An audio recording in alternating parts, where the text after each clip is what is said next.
Fala pessoal, sejam bem-vindos ao nosso canal, mas antes de assistir esse vídeo, se inscreva no canal, ative as notificações e deixe seu like. Que Deus te abençoe grandemente. Paz, irmãos, abra sua Bíblia no Evangelho de Mateus, capítulo 24. Evangelho de Mateus, capítulo 24, a partir do versículo 37. Mateus, capítulo 24, a partir do verso 37. Quando o Filho do Homem voltar, será como no tempo de Noé, nos dias antes do dilúvio. O povo seguia a sua rotina de banquetes, festas e casamentos, até o dia em que Noé entrou na arca. Não perceberam o que estava para acontecer, até que veio o dilúvio e levou todos. Assim será na vinda do Filho do Homem. 2 homens estarão trabalhando juntos no campo. Um será levado, outro deixado. 2 mulheres estarão moendo cereal no moinho. Uma será levada, a outra será deixada. Portanto, vigiem, pois não sabem em que ocasião seu senhor virá. Entendam isto. Se o dono da casa soubesse exatamente a que horas viria o ladrão, ficaria atento e não permitiria que a casa fosse arrombada. Estejam também sempre preparados, pois o Filho do Homem virá quando menos esperam. O servo fiel e sensato é aquele em que o seu senhor encarrega de gerir os outros servos da casa e alimentá-los. Se o senhor voltar e constatar que o servo fez um bom trabalho, haverá recompensa. Eu lhes digo a verdade. Ele colocará todos os seus bens sobre os cuidados desse servo. O que acontecerá, porém, se o servo for mau e pensar, abre aspas, meu senhor não voltará tão cedo, fecha aspas, e começar a espancar os outros servos, a comer e a beber e a se embriagar. O senhor desse servo voltará em dia em que não se espera e em hora que não se conhece. Cortará o servo ao meio e lhe dará o mesmo destino dos hipócritas. Ali haverá choro e ranger de dentes. A gente vai continuar no Evangelho de Mateus, capítulo 25. Se eu me esquecer, me recordem disso. Mas a gente vai se ocupar aqui alguns minutos desses versículos no 24. E por incrível que pareça, não é uma história triste, porque hoje é uma data boa, né? Mas o cristão da atualidade, ele ouve versos como esse e ele não quer que esteja na Bíblia.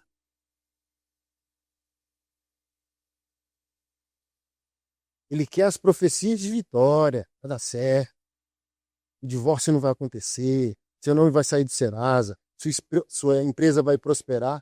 E tudo bem, a igreja é a casa da esperança. A gente está aqui mesmo, a unção, os dons, os ministérios estão aqui para fazer dar certo, o que não deu, ok? Mas isso sozinho não é o evangelho. Esse tipo de profecia aqui, a gente está descartando atualmente. Ô varão, Jesus vai voltar. Aí, rapaz. Prega sobre bênção, prega sobre prosperidade, não prega sobre isso não. E o tema que eu gostaria de dar a mensagem é: toda omissão gera idolatria. Eu vou falar sobre um monte de coisa, como sempre falo. Mas eu quero falar sobre nós, a Igreja do Senhor Jesus, hoje no século 21. O que Deus espera de nós? Será que nós estamos correspondendo ao Senhor? Será que a gente vem para um culto como esse disponível ao Senhor? Viemos só atrás da bênção? Ou a gente também veio para ser a bênção? Para a glória dele na vida de alguém?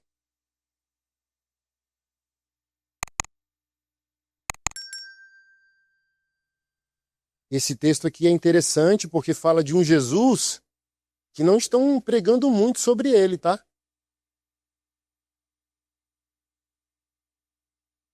A gente está pregando muito sobre o Jesus que transforma, que muda, o Jesus que perdoa, o Jesus que ama.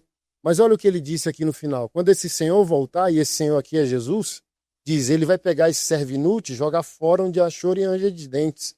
Em outra passagem nos evangelhos, Jesus dialogando com alguns, Jesus, nós fizemos o que o Senhor nos ordenou a fazer. Aí Jesus replica e diz, quando vocês fizerem que foi ordenado vocês fazerem, digam para vocês mesmos. Não passamos de servos inúteis, porque fizemos apenas aquilo que somos obrigados a fazer. Ou seja, Jesus já deu uma dica. Ele não quer o óbvio. Ele não quer só o que ele nos ordenou a fazer. Eu sempre uso o exemplo da minha esposa, né? Alguns anos atrás ela fez uma reclamação que para mim não fazia sentido nenhum. Eu pensava, a mulher está reclamando de quê? Reclama de barriga cheia? Aí eu falei, mulher, tu está reclamando de barriga cheia? Teu marido fiel? Coisa que não é toda mulher hoje que pode dizer não, nesse mundo em crise e até nessa igreja em crise. Aí ela disse, eu não sabia que casamento era somente você cumprir sua obrigação. Não sabia que casamento era para ser fiel. Fidelidade é a tua obrigação. É uma festa? Quer que eu solte balões para você? Quer que eu contrate um avião e bote uma faixa assim, ó, meu marido é fiel, cumprindo sua obrigação, e ele tem que cumprir como marido, crente, pastor. Aí eu falei, rapaz, na hora eu não gostei não, né? Mas depois eu entendi, e não é? Ela disse, não, olha, e ela estava comparando isso, 17 anos de casamento. Aí quando namorava, que não podia, queria. Aí agora que tá casado e pode, não quer. Não, eu quero beijo, eu quero jantar fora. Ah, não, mas eu tenho dinheiro, eu quero o cachorro quente do Zé. Não fazia isso no namoro, não tenho dinheiro, dividir um cachorro quente. Aí o tempo vai passando e o casamento vai se esfriando. E a gente diz que é o diabo nos atacando. Não, é só tolice comportamental mesmo. Preguiça. A gente está fazendo só o que é obrigado. Aí a gente volta para Jesus. Aí o crente agora, já estou salvo, já sou de uma igreja, preguiça. Aí não tem mais atenção, temor de fazer as coisas do Senhor com excelência, entendeu? É de qualquer jeito. Não recebi, vou ver aqui que se sobra alguma coisa para entregar para Jesus no culto.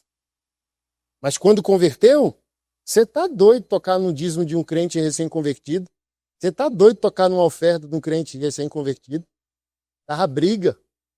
Que dinheiro é esse aqui? Tire sua mão daí, rapaz.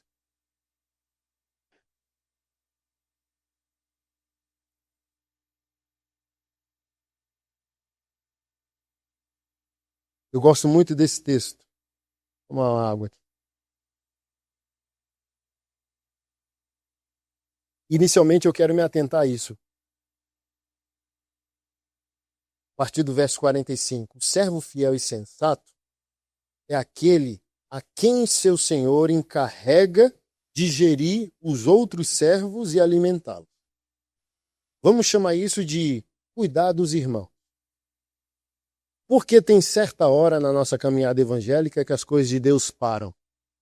Na minha, na sua vida, isso é fato. Deus fazia coisas especiais a um dado momento, parou de fazer.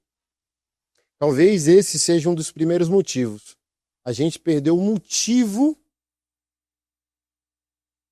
da bênção de Deus, como se nós fôssemos os únicos motivos de Deus nos abençoar.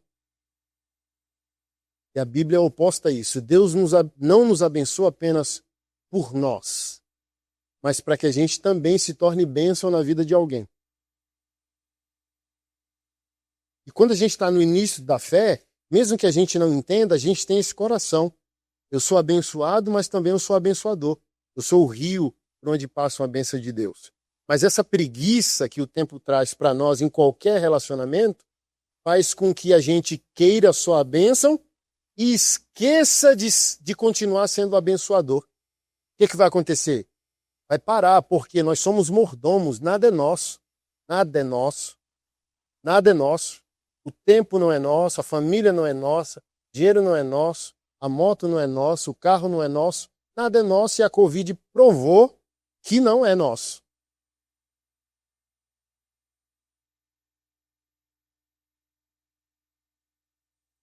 A pandemia botou tudo o que a gente pensou que era, pensou que tinha, pensou que fazia em xeque. Quem aqui perdeu pessoas queridas sabe do que eu estou falando. Um vírusinho demoníaco botou em xeque toda a nossa crença. E provou que o ser humano não é dono de nada nem de si mesmo.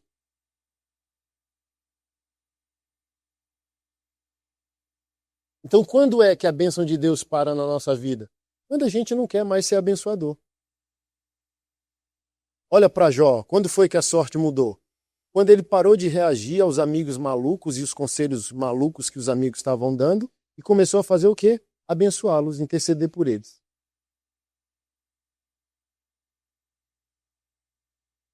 Parou de centralizar o próprio problema, se reconectou com Deus, começou a abençoar pessoas. Mateus está chamando esse crente de servo fiel e sensato. Ele recebe os bens do Senhor que viajou. Quem é que viajou? Jesus. Viajou e antes de viajar marcou uma reunião com você. Olha só, Francisca. Viajar, vou passar muito tempo longe. Eu vou deixar minhas bênçãos contigo, mas não é sobre você apenas. Eu quero que você cuide dos seus irmãos. E esses irmãos podem ser os irmãos da fé, podem ser a família ou podem ser a comunidade humana mesmo. Gente que não se converteu, gente que não vai se converter, gente que não gosta de você. Você não está aqui para ser seletivo com quem você abençoa. Você é uma bênção. E até esse problema evangélico nós temos, né? O nosso amor é um amor mau, porque é um amor condicionado à conversão das pessoas. Alguém foi no meu Instagram perguntando, pastor, o que é que eu faço? A minha igreja está evangelizando, mas está dando a senha da cesta básica e a pessoa só se vai retirar no culto. Aí eu falei, rapaz, até o diabo está surpreendido com esse tipo de amor, não é amor. Porque é um amor condicional à conversão. Olha, a nossa igreja vai te abençoar, tá? Cesta básica por mês, mas se faltar um culto, a gente corta. Não é amor. E se essa pessoa for para a igreja, nem verdadeira conversão é. Ela só está ocupando uma cadeira na igreja. Mas a gente não pode averiguar se essa pessoa nasceu de novo, ela está sendo constrangida, coagida a Deus. E nem Deus quer isso, porque Deus quer uma entrega voluntária.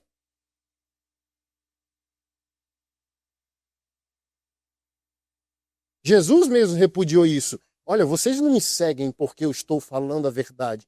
Vocês me seguem porque tem pão e peixe no final. Tem uma merendinha no final. Então Jesus cortou logo essa dependência da cesta com ele. Venha porque eu sou filho de Deus. Venha porque eu sou o Messias.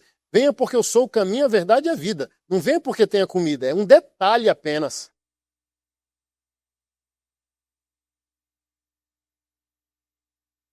Então a nossa prosperidade, como igreja e como cristãos, como filhos de Deus, é para que a gente gerencie o que não é nosso. Aí Mateus continua, se o Senhor voltar e constatar que o servo fez um bom trabalho, haverá recompensa. Ou seja, se um ciclo de prosperidade de Deus na nossa vida está travando, é porque também a gente travou a entrega, o cuidar do outro. Aí Deus para ver se a gente toma um simancol.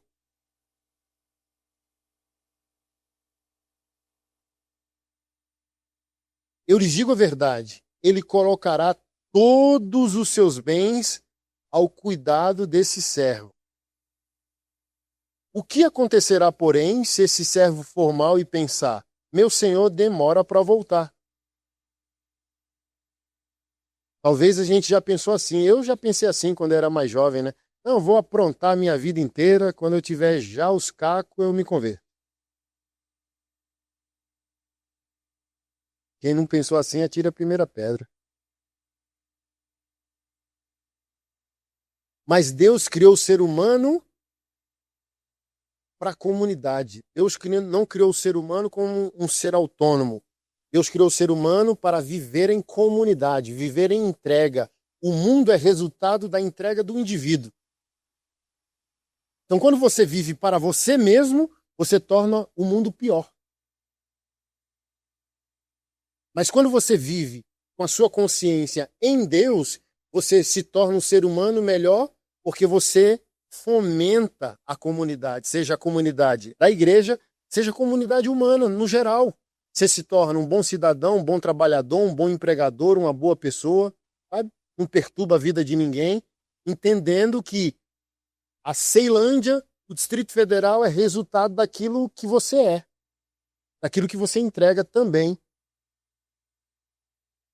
É desse cuidado que Mateus está falando. Jesus foi, nos confiou dons e talentos e diz: cuida da comunidade, cuida dos teus iguais. Quando ele voltar, se ele achar que a gente está fazendo um bom trabalho, ele continua prosperando.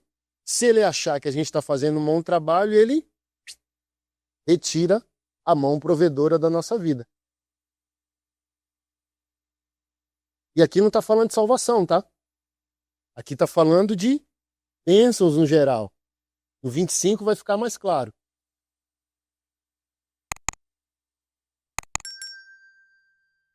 Mas Mateus coloca um detalhe aqui. Esse servo mau que disse que o Senhor demora, começou a comer e a beber e a se embriagar com os bêbados. Isso aqui, eu já preguei inúmeras vezes, esse texto não precisa ser literal. Ele pode ser figurado. O que é comer e beber e se embriagar com os bêbados? Primeiro, viver a vida para si mesmo, o mundo que se exploda. Eu vou atrás dos meus sonhos. No Distrito Federal é estudar e trabalhar para sobreviver, estudar, até passar num concurso público, comprar um apartamento em Águas Claras e morrer. Esse é o projeto de vida do brasiliense mediano, entendeu?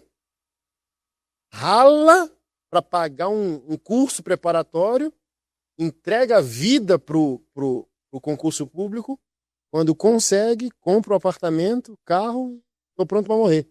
É o projeto de vida do brasiliense. E a beber com os bêbados é viver a vida sem propósito. O que é uma pessoa sem propósito? É uma pessoa embriagada. Tenta falar com uma pessoa que não tem temor de Deus. É a mesma coisa que falar com um bêbado. Não precisa estar bêbado. É só viver sem propósito.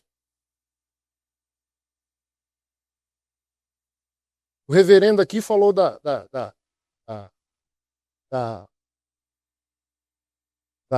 Apple lá. 54 anos. Talvez uma das maiores mentes que já passou na história da humanidade. Foi do Steve Jobs. 54 anos, o câncer levou. Ele foi uma pessoa desse texto aqui. Ó. Pessoa a comer, a embriagar e a beber com os bêbados. Que viveu uma vida sem propósito. Propósito central, obviamente, né? Porque na graça comum de Deus, ele foi uma bênção, porque foi uma das grandes mentes tecnológicas que fez a comunidade humana avançar em muito. Mas imagina esse homem com a mentalidade de propósito em Deus. Quantos bilhões ou qual o percentual de suas ideias tecnológicas ele daria para mais um ano de vida, 10 anos de vida? Ou como o rei Ezequias lá, de Isaías 38, 39.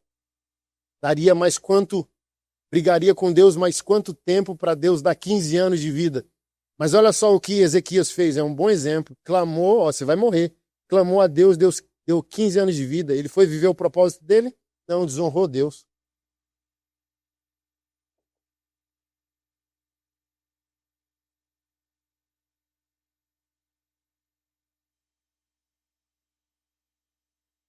É o viver embriagado. Viver sem propósito. Porque quando você não está embriagado, você está atento, disponível, ouvindo, aprendendo sempre com a vida. O Senhor desse servo voltará em dia que não espera, em hora que não conhece, cortará o servo ao meio e lhe dará o destino dos hipócritas. Ali haverá choro e ranger. Eu não quero. Todo o meu esforço diário não é para ser salvo, obviamente, porque a conquista protestante da nossa fé, 500 anos atrás, é a justificação somente pela fé em Cristo Jesus. Salvação é um departamento que nós não participamos. Jesus faz de maneira autônoma. Ok?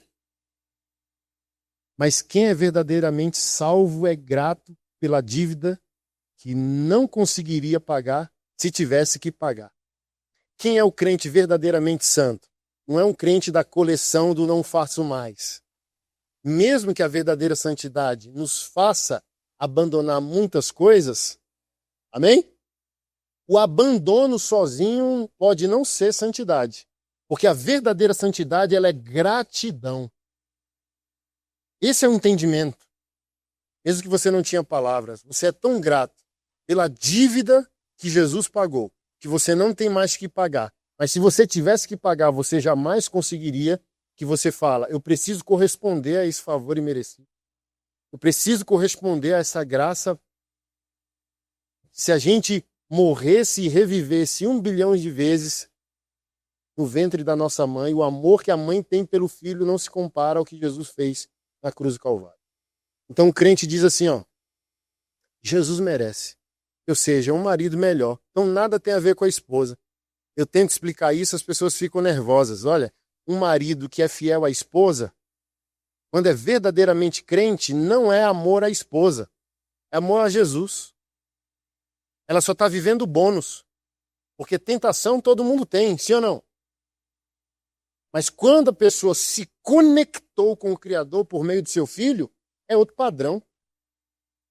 Que o mundo só está sendo abençoado pela presença dessa pessoa, porque tudo que ela entrega vem do temor dela a Deus. A santidade dela não é, não assisto mais novela, e daí tem gente que está indo para o inferno ímpio, cheio de capiroto no couro, que não fuma, não bebe. Então, se você acha que ser crente é apenas não fumar e beber, você está reduzindo Jesus a nada. Então, tem gente no mundo que não fuma, que não bebe, que não trai, que não fala palavrão, que não briga no trânsito. E está sem Deus, e se morrer sem Deus, vai para o inferno. É a gente na igreja com a nossa lista orgulhosa do não faço. E é o que eu sempre pergunto. Amém. Mas o que Jesus começou a fazer? Você não fala não, né? Essa é a verdadeira santidade. Não é o que você deixou de fazer apenas. É o que Jesus, a palavra e o Espírito Santo começaram a fazer.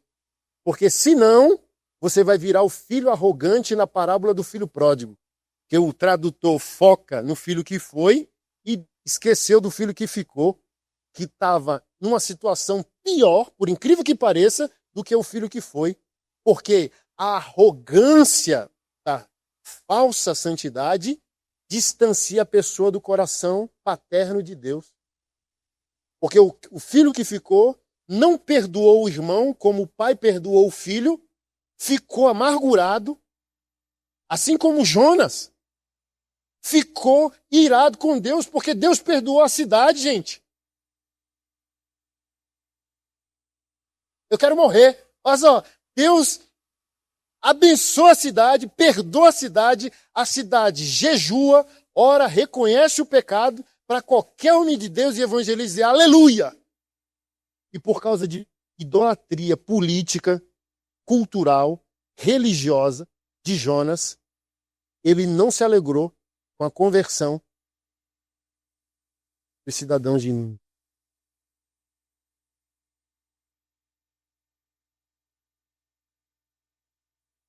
Que é um pouco do que está acontecendo em nossos dias, pegando o exemplo dele.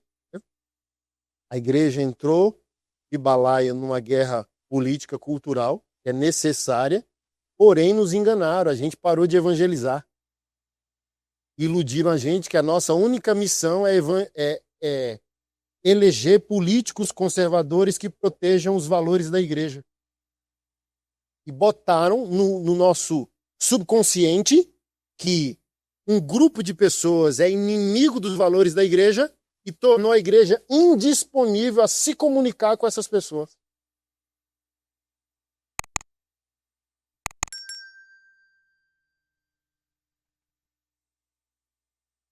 Aí eu pergunto para o evangélico, não, eu sou evangélico e sou de esquerda, sou evangélico e sou de direita. Faça o que você quiser da sua vida, a prestação de conta é individual. Ok? A pergunta é, você evangelizou, batizou e converteu quantas pessoas do outro grupo político que você odeia? sendo crente, tá? Essa guerra com eles na sociedade não tem limite.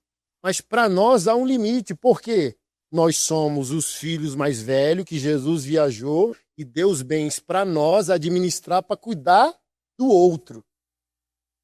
Aquele velho amor ao próximo que a Bíblia já falou, que a gente vai esquecendo cada vez mais, entendeu? Então assim, ó, lá fora eles se engalfiam, eles se destroem, mas a gente é o povo da cruz. É o povo que recebeu o que a Bíblia disse e a gente esqueceu, ministério da reconciliação. Então a gente não tem nenhum mérito, nenhum critério, nenhuma autoridade para escolher irmão. Se Deus é o Pai, não temos autoridade de escolher o irmão. Mas o filho orgulhoso da parábola do filho pródigo, que não se perdeu, achou que a santidade dele, santidade a lá Big Brother, entendeu? Dava a ele a autoridade de escolher irmão. Dava a ele a autoridade de definir se o pai deveria ou não perdoar o irmão.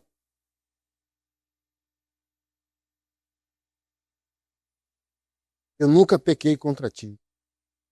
Aí talvez botou uma lista, né? Não assisto novela, não assisto Big Brother, não escuto música secular, não uso roupa apertada, não vou em tal lugar, não vou em tal lugar, tenho um ministério, sou de missa fiel, votei no político de direita, sou a favor da família, sou contra o aborto, pá, e você não fez uma festa para mim.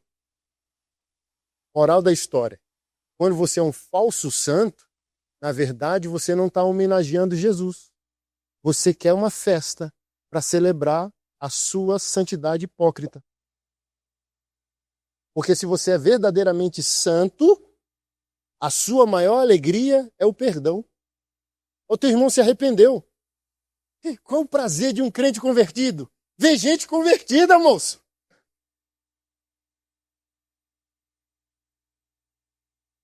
Mas não fique tão triste assim, porque não é um problema só nosso. Lembra de Saulo de Tarso? Jesus precisou descer do trono para evangelizar o cabra sozinho, porque não tinha um crente, uma alma viva de um crente na época para evangelizar um cara perigoso como aquele. Então que não aconteça comigo e com você, que a gente esteja tão disponível a Jesus, que Jesus pode usar a mim e a você para evangelizar os novos Saulos de Tarso e não ter que descer do trono para fazer o trabalho que ele nos confiou a fazer. Ninguém confiou que o tal Saulo de Tarso converteu, todo mundo com medo. Uns poucos disponíveis. Será? Ele persegue, ele manda matar. Ele é do outro grupo, ele é assim, ele é assado. E a gente não está aqui para fazer esse tipo de análise. Nós somos o povo do ID. Nós somos o povo da evangelização.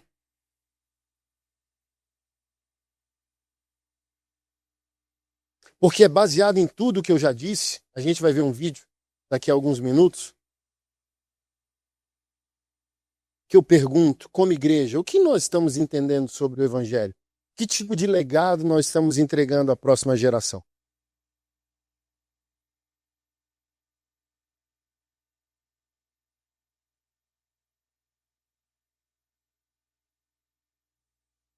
E o que eu quero dizer quando a omissão produz a idolatria? É só olhar para esse Brasil dividido dos últimos 5 anos entre visões políticas. E a gente está no meio disso porque somos cidadãos, mas a gente, de maneira acrítica, pegou o que está acontecendo na sociedade e trouxe para dentro da igreja. Sendo que a igreja está no andar superior de tudo isso. Ela é superior a tudo isso, porque tudo passa. Tudo sempre passou. Mas o que permanece? A palavra do Senhor, seu povo, sua palavra, seu espírito, sua missão. Então, parte da igreja se omitiu, se omite e se omitirá socialmente. Aí a sociedade, parte da igreja, começa a idolatrar políticos com a visão mais social da vida. Em outras palavras, político, social, salve a gente. Porque a gente não está sendo tão social como a Bíblia nos ordena. Aí, no outro extremo, o povo de Deus falha moralmente. Falha na fidelidade, falha no ser família, porque olha só, quem destrói a família faz dessa destruição uma agenda política, ok? Mas a família tradicional que a Bíblia fundamenta não é um projeto político, ou seja, a família não precisa ser defendida, porque Deus a criou para ser vivida. Então não é a vontade de Deus que a gente eleja políticos que vão fazer da Bíblia uma lei. Ei, você quer defender a família? Quero, viva ela! Seja um marido fiel, seja um marido melhor, seja um pai melhor.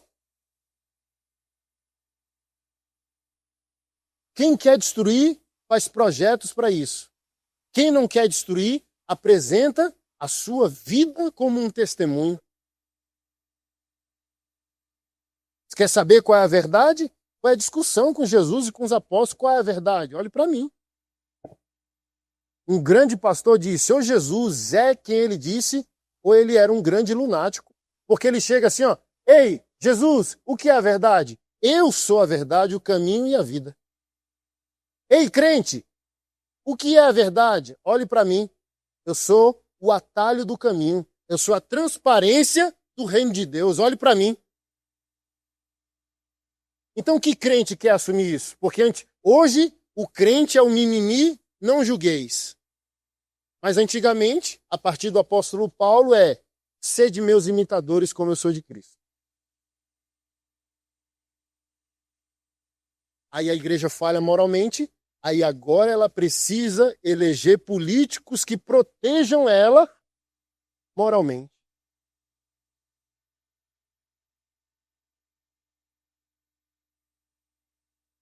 Isso é só, irmão, vamos lá, 30% dos 100. Os 70% somos nós no andar superior da vida. O crente, a igreja, está no andar superior da vida. Tem uma proposta muito mais coerente. Vou te dar um exemplo. Quem está em guerra política no mundo, eu sempre dou esse exemplo. Está aqui o criminoso, está aqui o policial. Quem está em guerra na sociedade diz, ai, o bandido é uma vítima da sociedade, ele foi para o crime porque não teve oportunidade. Aí quem pensa assim, diz que o problema é o policial e a polícia. É contra o policial e a polícia. E quer romantizar a responsabilidade criminal, moral do bandido, ok? Aí, o outro grupo que é a favor da polícia e do policial comemora a morte de alguém que está no crime. E o evangelho, que é superior aos dois grupos, é a coluna do meio que diz, a gente crê que as duas possibilidades são possíveis. A igreja respeita moralmente a existência da polícia e do policial para um propósito, mas a gente crê que vidas podem ser transformadas e libertas e redimidas. Aí a gente envergonha a sociedade, porque um vai dizer bem assim, ai, olha o bandido como é vítima. Olha o policial como, sabe? A igreja evangeliza os dois, converte os dois e coloca os dois no mesmo lugar. E é tão vergonhoso para nós, se a gente entrar, né, no que a sociedade está entrando, a gente esquece da Bíblia. O paraíso foi inaugurado não com alguém conservador moralmente. O paraíso foi inaugurado com um ladrão que se arrependeu. Olha que bronca que a gente esquece que está na Bíblia.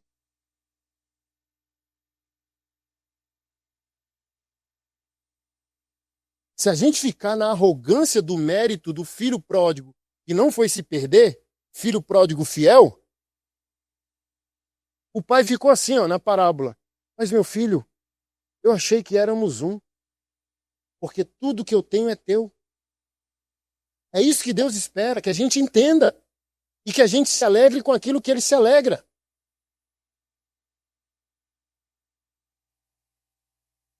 Mas cada vez mais a igreja está distanciando a sua verdadeira natureza. É isso que leva o povo de Deus à idolatria, quando o povo de Deus esquece a sua natureza. Por que a igreja está aqui?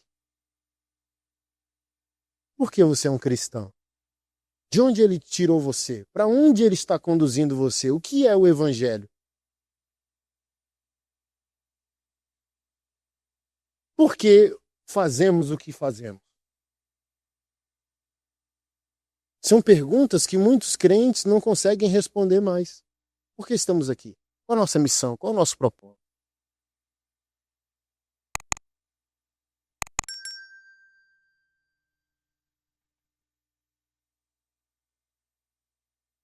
E a gente esqueceu basicamente que a igreja ela é uma conexão de congregação e ação, congregação e missão. Eu sempre dou o exemplo do posto de gasolina e do carro. Por que a gente vai para um culto? Para reabastecer o tanque.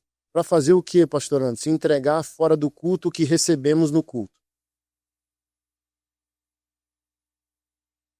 Passamos mais hora fora do culto do que no culto. Fiz essa pergunta na igreja em Águas Lindas. A gente cultua, se a gente for 2 vezes na igreja por semana, cerca de 5, 6 horas, vamos colocar aí. Subtraia isso da quantidade de horas que uma semana tem. Então, o que é mais importante, obviamente, são as 6 horas. Aquilo que você entrega a Deus, ok? Você veio para a igreja para fazer o quê? Amar a Deus em Deus. Amar a Deus nele. Cumprir o primeiro mandamento, amar o teu Deus acima de todas as coisas, amém? Então as 6 horas são as 6 horas mais importantes da nossa semana. Porém, a gente passa mais horas fora do culto do que em culto. Então, em culto é a coisa mais importante que nós estamos fazendo. Mas não tem comparação. O que a gente vai entregar ao próximo é na qualidade daquilo que a gente entregou a Deus nas 6 horas. E a gente não está entendendo isso, e talvez é aqui que a gente está falhando. A gente não está conseguindo adorar a Deus no outro. Segunda, terça, quarta, quinta, sexta, sábado. E a gente veio fazer alguma coisa aqui no domingo que não vai interferir naquilo que a gente vai viver nos 6 dias. E talvez a gente não está conseguindo aplicar o que a gente aprende com os homens de Deus no culto, nem em casa.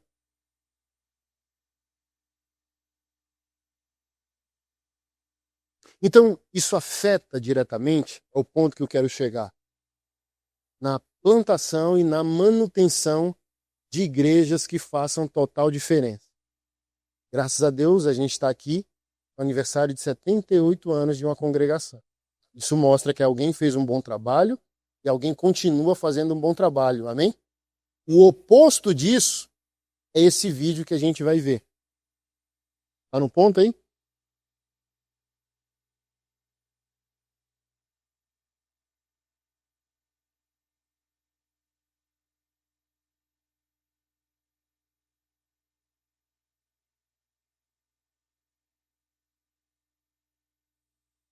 Estuda o que já foi uma igreja.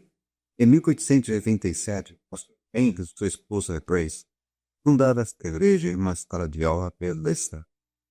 Em 1888, eles puderam construir isso. Eles transmitiam seu amor pela comunidade do Evangelho. As coisas estão bem. Mas 2 gerações depois, essa igreja morreu. Você pode ver as fotos dos meios dessa igreja. E muitos deles encontram no cemitério para esta igreja, uma camisa de homens. Foi o homem que fez a igreja nascer. E foi provavelmente ele que faleceu. Na igreja que o homem para de investir nos jovens, os jovens deixam de se importar com a igreja. Isso foi o que provavelmente aconteceu com essa igreja. E isso provavelmente está acontecendo nas igrejas de hoje. Os mais velhos não sabem como terminar bem. Eles não sabem como investir. Então, homens de meia idade não sabem como permanecer casados. Não sabem como permanecer conectados aos corações dos seus filhos. E por isso os jovens não querem ser homens. Muitos estão prolongando a sua adolescência dentro das suas casas. 1/3 dos rapazes entre 25 e 35 anos estão vivendo com seus pais. Nos últimos 20 anos, houve um aumento de 100%. Esses rapazes estão prolongando as suas adolescências.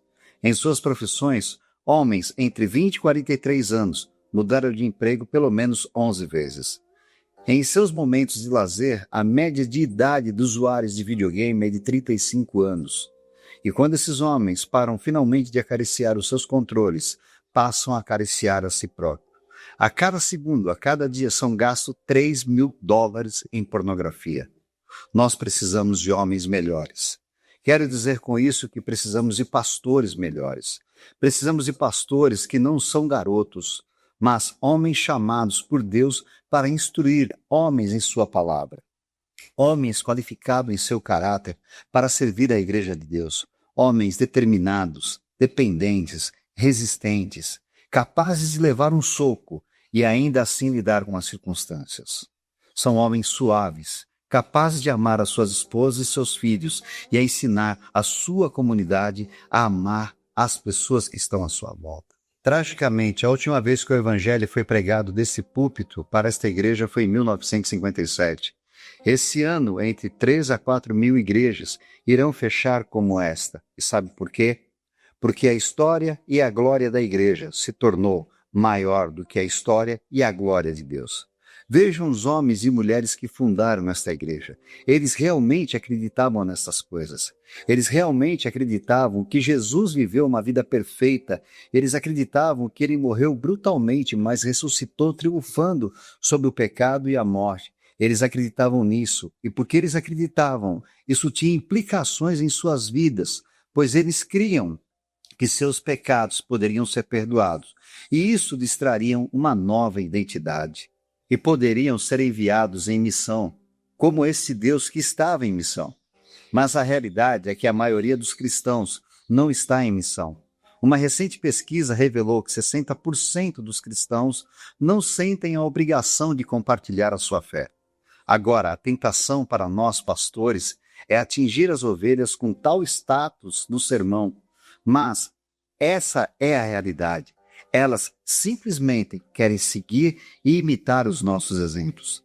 Nós precisamos de uma visão de Deus que está em missão. Não sei você, mas eu não quero construir um museu, mas quero ser parte de um movimento rumo ao Evangelho.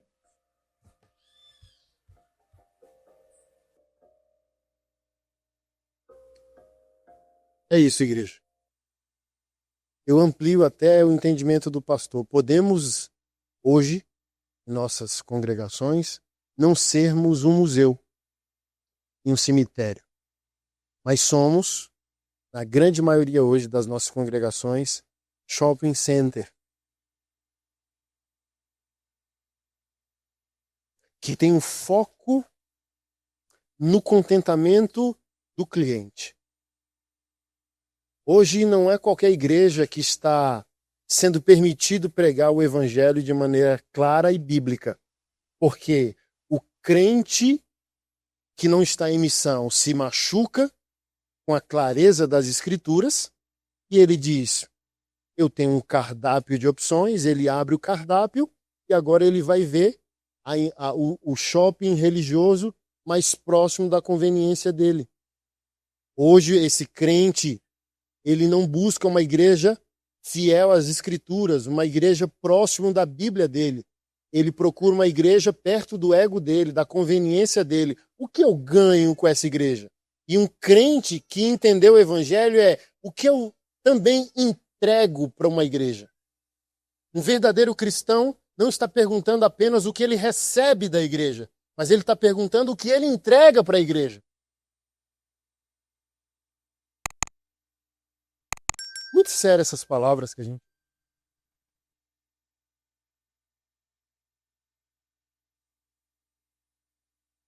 No livro dele ele fala isso, né?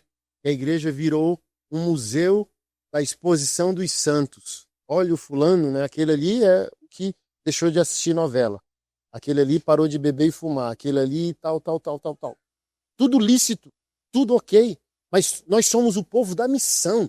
A gente passa na igreja, se conecta com os nossos pastores e líderes e a gente vai para a segunda cheio de vida para poder fazer a entrega. E a entrega não é, olha, porque está escrito na palavra, não. A entrega é a palavra já nos transformou, a palavra já nos modificou. Então a gente nem vai com verso e capítulo na ponta da língua, a gente vai com a vida reposicionada. O verso e o capítulo e o livro não precisa ser mais dito porque ele já interferiu em você. Ele faz parte de você. Por isso que sobre Jesus disseram, o verbo de Deus que se fez carne. A palavra de Deus está entre nós. Jesus não ficava porque está escrito. Raramente, quando ele citava a Bíblia, era para confrontar gente religiosa.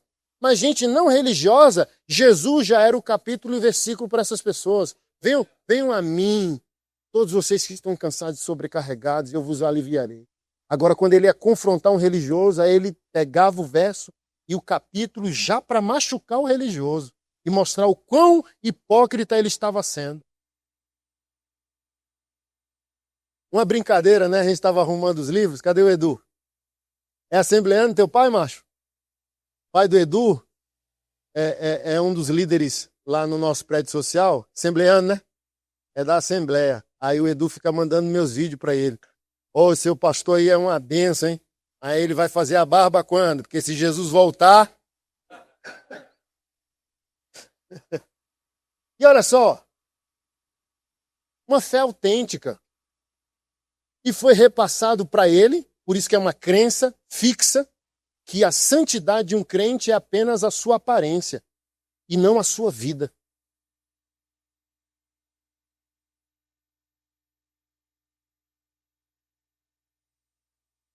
Por isso que nós estamos virando ou museu ou shopping, porque a gente focou tudo fora de nós e a gente esqueceu de muitas coisas dentro de nós. Tem gente com cara de crente que não está sendo crente e tem gente sem cara de crente querendo ser. Mas é tudo Bíblia. Jesus falou que convidou um grupo seleto de pessoas, não quiseram ir, estão fazendo negócio, estão viajando, e Jesus fala, pegue os que estão nas praças, esquinas, encruzilhadas, dê um banho, vista de branco e traga para a minha festa. Paulo, em 1 Coríntios, capítulo 1, verso 28 ao 31, dizendo, Deus escolheu as coisas loucas desse mundo, as que não são, para envergonhar as que são. Lá em Romanos, capítulo 10, verso 25, o apóstolo Paulo diz, eu fui achado, falando sobre Deus, por aqueles que não perguntavam sobre mim.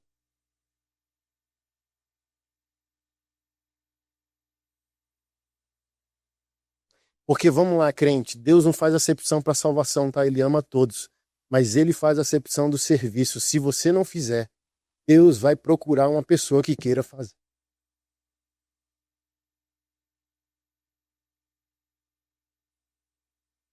Nós não somos o povo da missão.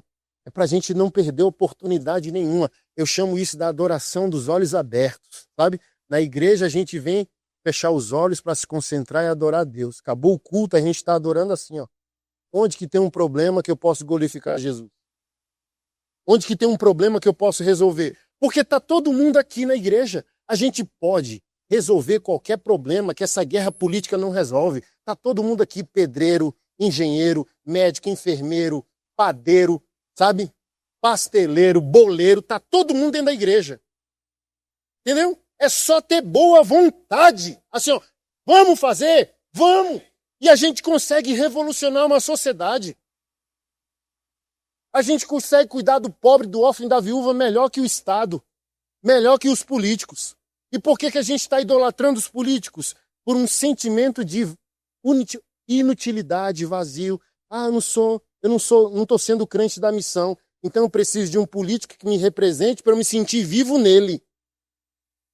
Mas a gente é mais vivo que um político, porque a gente é o corpo de Cristo. Está aqui Cristo, cabeça do corpo, e a gente um dedinho do corpo. Então a gente é mais importante e melhor em nossa função do que o político.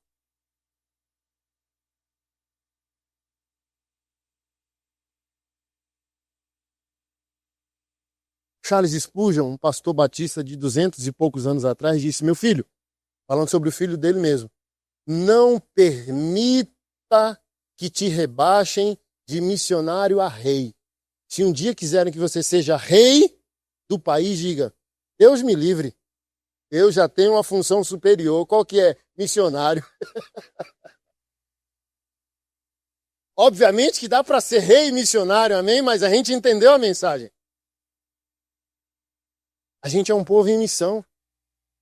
E até essas escolhas que a gente tem que tomar diz respeito a Deus. Ó, tem uma promoção aqui na tua vida. Não, deixa eu consultar o dono da minha agenda. É para eu fazer ou não. Mas vamos lá, irmão. A gente está mudando de igreja sem responsabilidade. Imagina ter responsabilidade com a agenda que não é nossa. Espera aí, deixa eu consultar Deus. Ué, a gente recebe como pastorzão os crentes pela porta da igreja e eles saem da igreja com o WhatsApp, se mandar o WhatsApp. Você vai esperar grande responsabilidade social desse crente? Você acha que esse crente está preocupado com o que Deus pensa? Com o que Deus quer? Você acha que esse crente está preocupado com a próxima geração?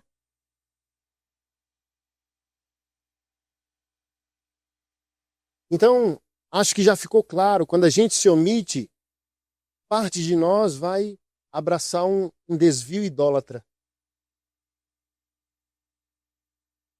Se a gente for omisso, a idolatria vai nascer no nosso meio. A gente vê isso com os nossos irmãos no deserto. Arão foi extremamente omisso, totalmente injusto e covarde em sua postura pastoral com o irmão. O irmão sobe para conversar com Deus, pegar a lei. Aí está escrito que essa insatisfação idólatra do povo, pressionando Arão. Aí Arão, tá bom, vamos fazer um Deus aqui para vocês. Aí trouxe ouro, prata. Está escrito que Arão recebeu e Arão fundiu o ídolo. Aí volta o homem de Deus, chateado, irado, pastor cansado, pagou o preço para ir para Deus, aí volta com a bênção para o povo, aí quando volta, a primeira rave da história da humanidade, no deserto. E o homem de Deus perplexo, porque eles viram tudo. Eles viram praga, eles viram bênção, eles viram provisão miraculosa, mas aquele que não está em missão vai virar um idólatra. A única coisa que pode nos livrar do pecado assim, ó, que Deus mais abomina. Pastor Anderson, qual é o pecado que Deus mais abomina? Idolatria. Idolatria é tudo que substitui sua obediência a Ele. Seja o que for, cachorro, casamento, carro, gato, moto, político, qualquer coisa que dê a você uma saciedade na alma e é responsabilidade só do seu Criador, você se tornou idólatra. Qualquer coisa.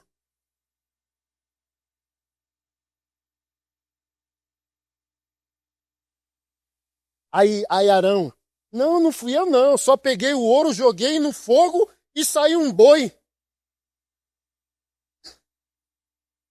Eu acho que rolou assim, ó, sabe, ei, que conversa difícil. Tu acha que eu sou menino, Arão? Como que tu pega o ouro, joga no fogo e o fogo entrega um boi?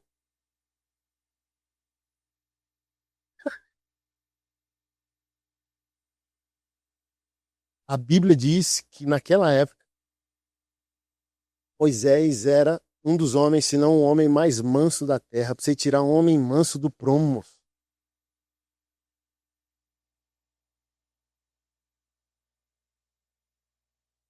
Alguns estudiosos bíblicos dizem que por volta de 3 milhões de pessoas participaram dessa peregrinação, onde a Bíblia afirma que poderia ser feita em menos de 4 anos, em linear. E o povo fez em 40. Sabe por quê? Era um povo que não queria a missão de Deus, só o bolso de Deus. Era o povo que queria a festa, a comida de Deus, não queria obediência a Deus, temor de Deus, santidade verdadeira a Deus. 3 anos e meio, 4 anos se tornaram 40 anos. Então, pastor Anderson, por que está demorando a bênção de Deus na minha vida? É uma boa pergunta e um bom motivo de você marcar uma reunião com Deus.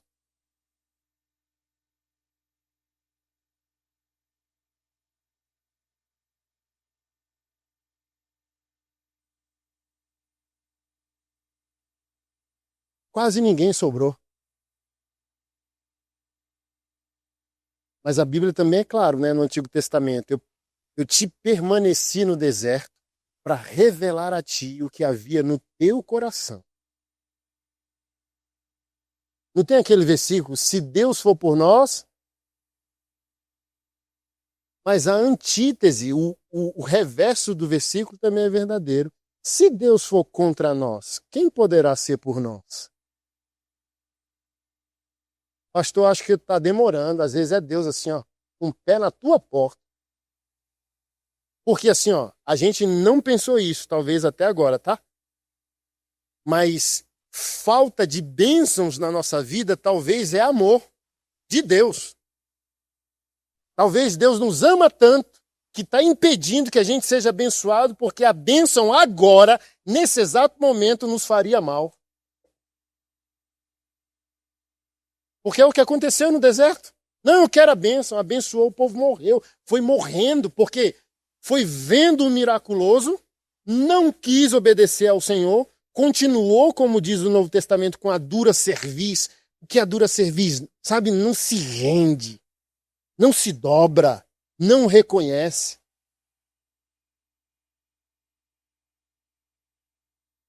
Porque é o que eu sempre digo, árvore sem raízes, nos primeiros frutos tomba.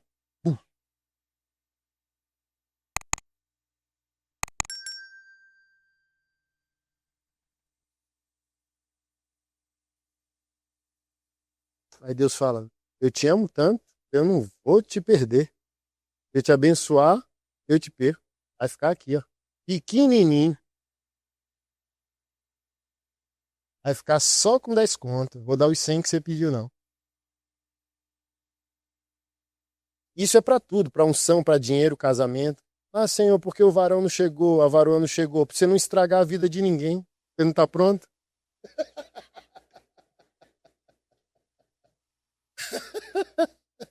Oh, Deus enviou nada, você não está pronto? Porque assim, ó, já fiz muita piada, e piada séria com isso, tá? Todo mundo espera a bênção, mas ninguém quer ser a bênção que alguém espera.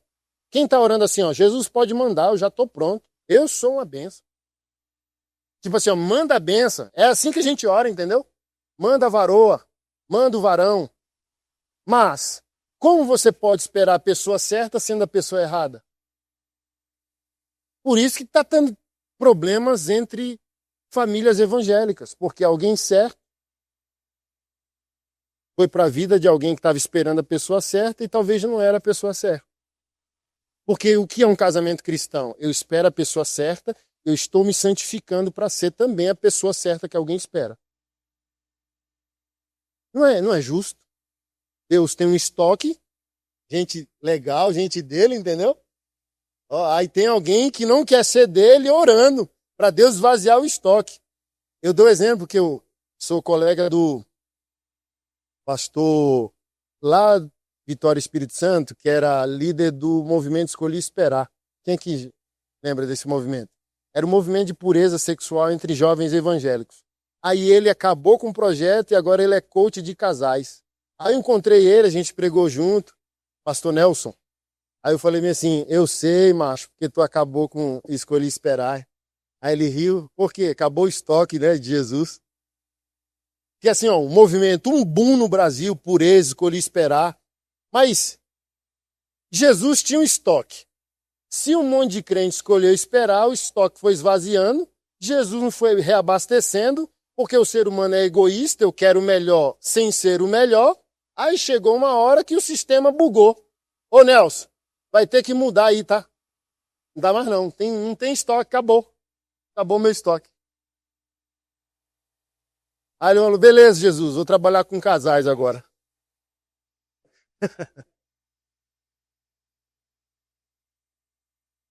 Porque para a gente viver o oposto da crítica desses versos que a gente leu é eu quero a bênção, mas eu sou um abençoado e um abençoador.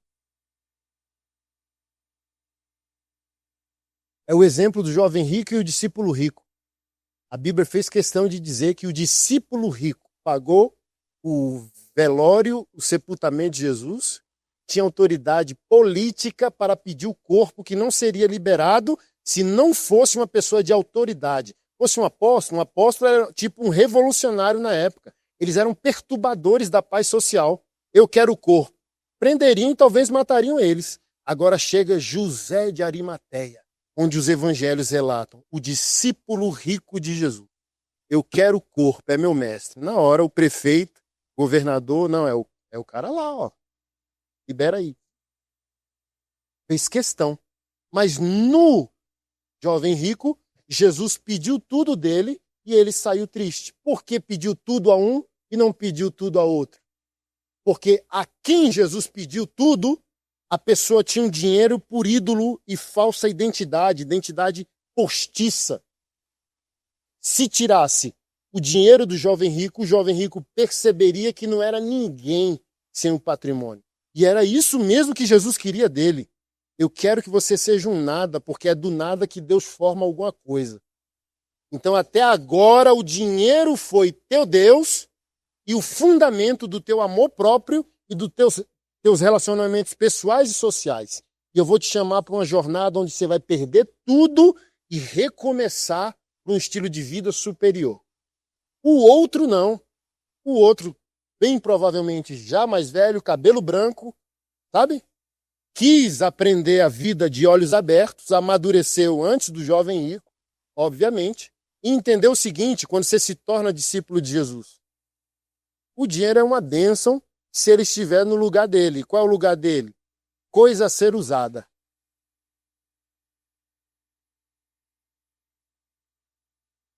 Eu sou dono do meu dinheiro. E o meu dinheiro não é dono de mim. Eu governo ele, ele não me governa. Então uso o dinheiro para um propósito. Cuidar de pessoas, glorificar a Deus e viver uma vida satisfatória para mim e para minha família. Acabou, ponto final. Aí Jesus vem, uau, um bom trabalho. Aí ele vai derramando mais. Então, às vezes, permanecer pequeno é um ato de amor. Deus esperando a hora certa. Não, tem um... Ó, a Bíblia está recheada disso, né? Eu que sei que pensamentos tenho sobre vós. Deus não é contrário aos nossos sonhos e aos nossos crescimentos. Eu que sei. Eu sou o Pai, o Criador de vocês. Eu que sei que pensamentos tenho sobre vós. Mas quem é pai e mãe aqui sabe que a gente não dá um patrimônio na mão de um filho que não amadureceu. Estava conversando isso ali na entrada. Talvez a gente tenha um filho mais novo, que é mais maduro que um filho mais velho. Olha que situação. Então nós, que somos responsáveis pelos nossos filhos, sabemos, olha, se eu entregar isso para esse filho, vai fazer mal para ele agora. Então a gente pode dizer como Deus aos nossos filhos, eu que sei que pensamento tem sobre vós, mas você vai deixar de criancice quando? Para eu poder confiar em você. Quem aqui vai confiar a chave do carro para um filho irresponsável, mesmo que ele tenha 25 anos de idade? Nervosinho no trânsito.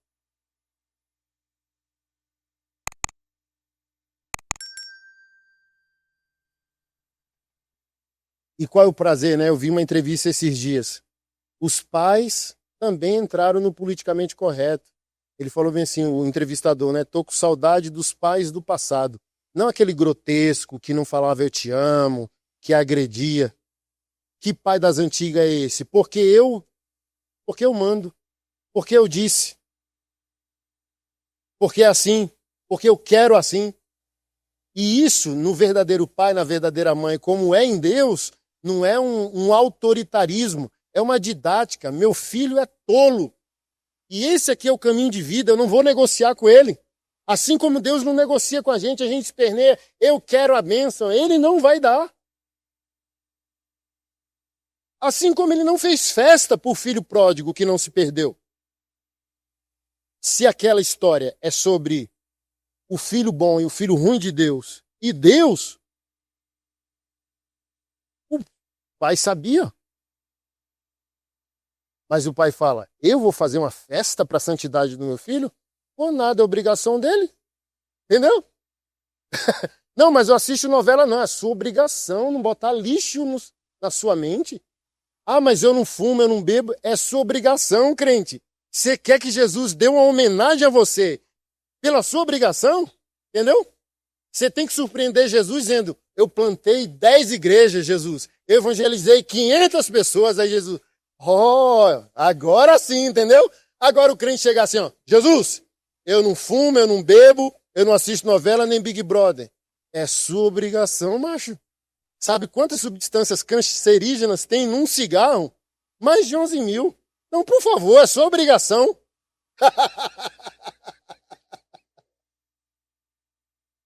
Você sentar no boteco, começar a tomar umas e for dirigir.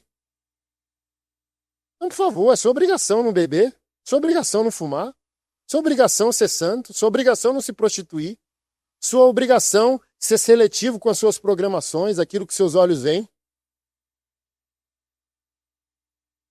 Quem aqui tem filho provavelmente já assistiu Ratatouille, filmezinho do rato, chefe de cozinha, sim ou não? Eu tenho um filho autista, já vi aquele filme 5.000 vezes. O autista, sabe, não sai do trem ali, ó. Aí tem uma hora que o chefe aceita que o ratinho é cozinheiro. Aí o ratinho pergunta pro chefe, o que o senhor quer que eu cozinhe? Aí o chefe diz pro ratinho, surpreenda-me. Jesus, entendeu? Ô Jesus, aí eu fiz a cartilha do crente. Aí Jesus, não, isso aí eu sei, moço. Isso é obrigação mobral aqui, quem é das antigas, isso é o mobral. Surpreenda-me. Saia do protocolo, saia do óbvio.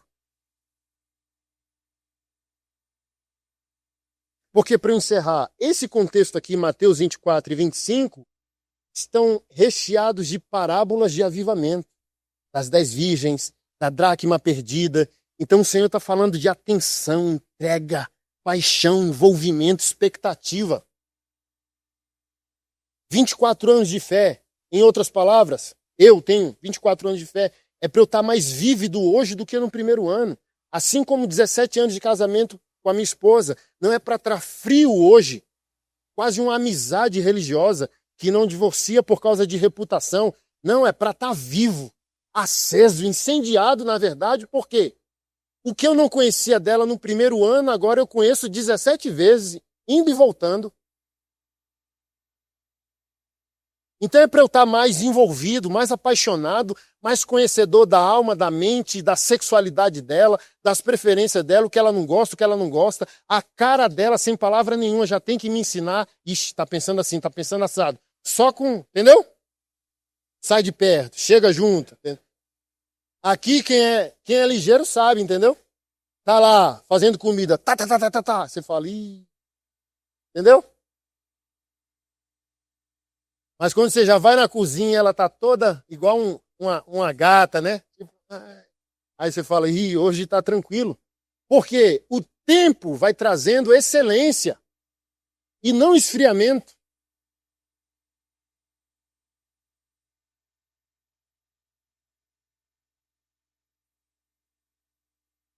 E para encerrar de fato, aqui em Mateus 25, Mateus vai narrar o juízo final, onde Jesus divide ovelhas e bodes. Sabe qual é o critério que Jesus usa para dividir ovelhas e bodes? Prática da justiça social. Então a igreja se omitiu e a política está falsificando algo que é evangélico.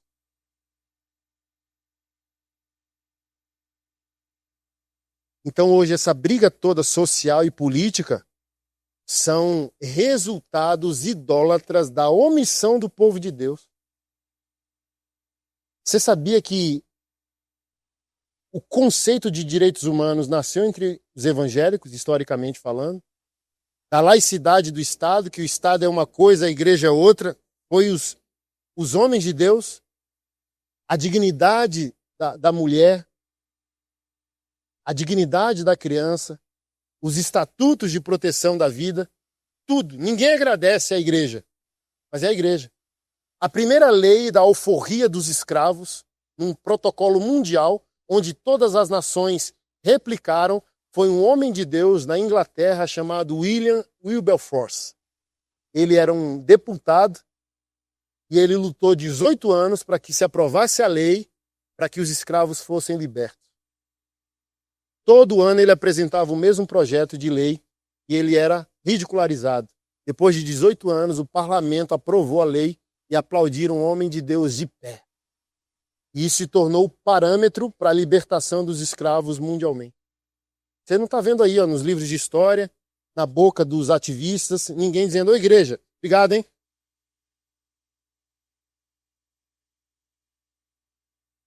Então, quando a gente não faz o que a Bíblia ordenou, a gente permite que o mundo secular falsifique aquilo que é a vontade de Deus para o seu povo. Defensor de família não é um político. Defensor de família é um crente santo que ama sua esposa. Monopólio da justiça social pertencendo a um grupo político. As melhores pessoas dedicadas à diminuição dos índices de injustiça e morte numa cidade deveriam ser os evangélicos. É o que Jesus espera. É o que está escrito. Abre aí Mateus 25. A partir do verso... Esqueci meu óculos, meu Jesus. Eita! 31. Mateus 25, 31. Quando o Filho do Homem vier em sua glória, acompanhado de todos os anjos, ele sentará em seu trono glorioso. Todas as nações serão reunidas em sua presença. E ele separará as pessoas como um pastor separa as ovelhas dos bodes. Colocará as ovelhas à sua direita e os bodes à sua esquerda.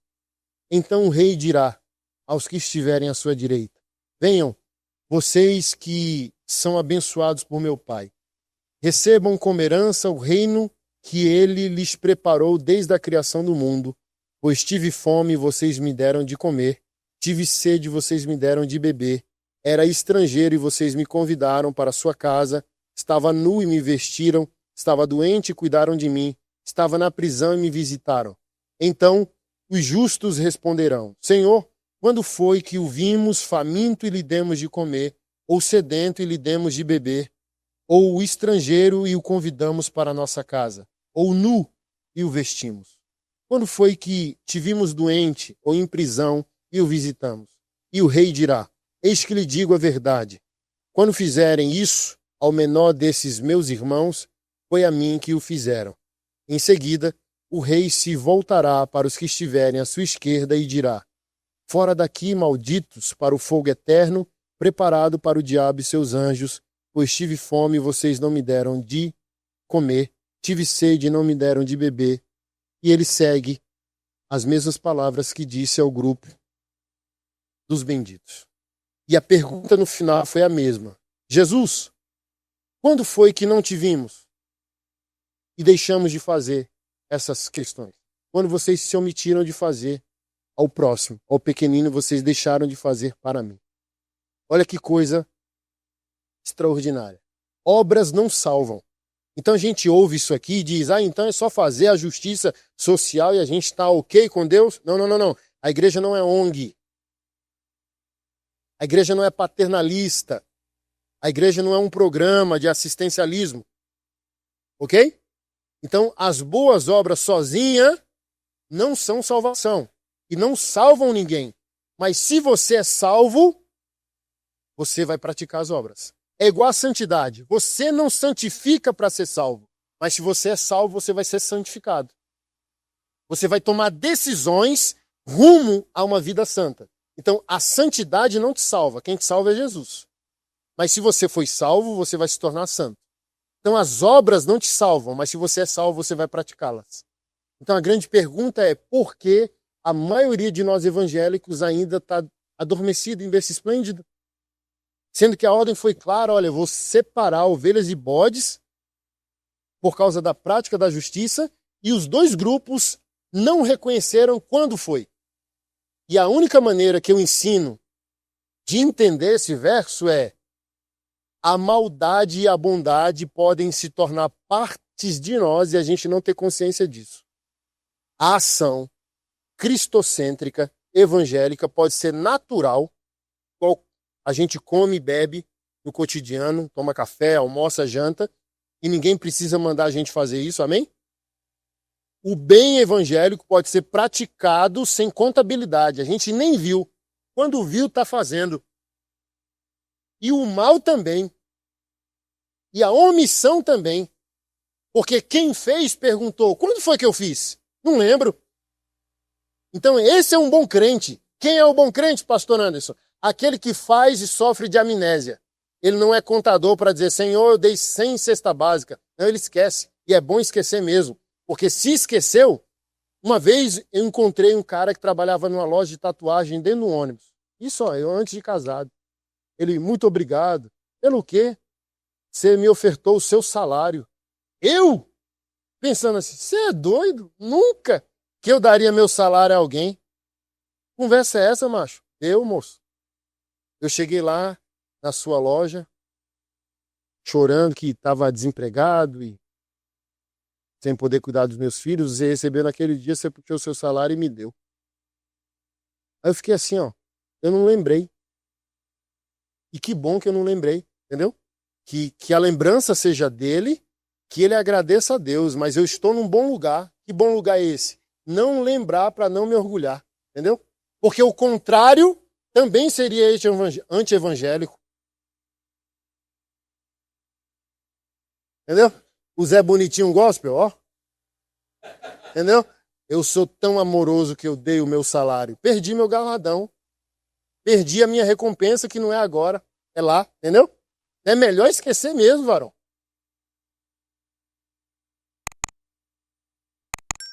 Então a gente pode entrar de tal maneira na corrente sanguínea do bem que a gente vai praticando o bem e não lembra. Por isso que eu usei o exemplo do casamento. Se eu sou fiel a Jesus, a minha esposa vive o bônus da fidelidade. É só uma conclusão natural. Eu não vou trair essa mulher, eu não vou ferir essa mulher sem a consciência do que eu estou fazendo. Porque é só a consequência de um ato de adoração a Jesus, de uma consciência crucificada em Jesus. Mas quem está em desobediência também pode entrar nesse lugar. Não. Mas eu não fui tão mal assim. Foi. Foi sim.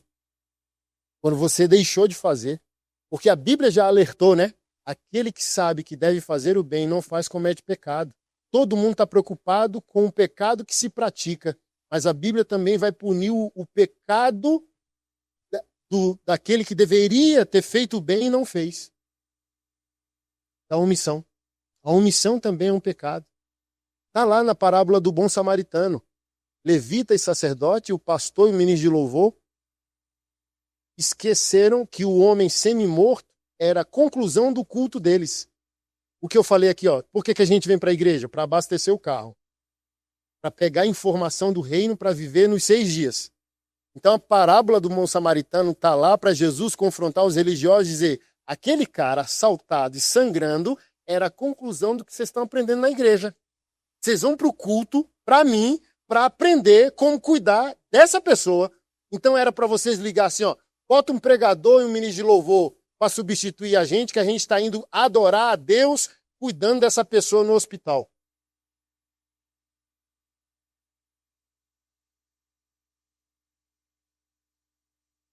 Então, crente, tem dias que Deus quer ser amado nele, só tu e ele, no secreto ou na igreja. Mas tem dias que Deus quer ser amado no outro. Aí lá na parábola do bom samaritano, o samaritano é a pessoa que o judeu rejeitava, era a pessoa que não deveria cuidar da pessoa. E na parábola Jesus disse, foi a pessoa que cuidou. Trazendo para hoje, para eu encerrar, e não fique chateado não, tá? É como se o pastor, o ministro de louvor não fizesse, e alguém hoje que é contrário aos ideais da igreja, vamos dizer, um ativista, qualquer coisa, fez no nosso lugar.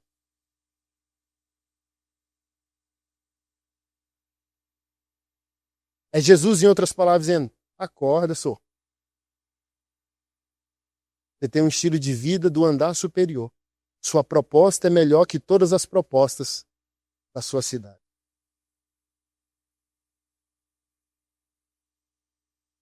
Amém ou ai de mim?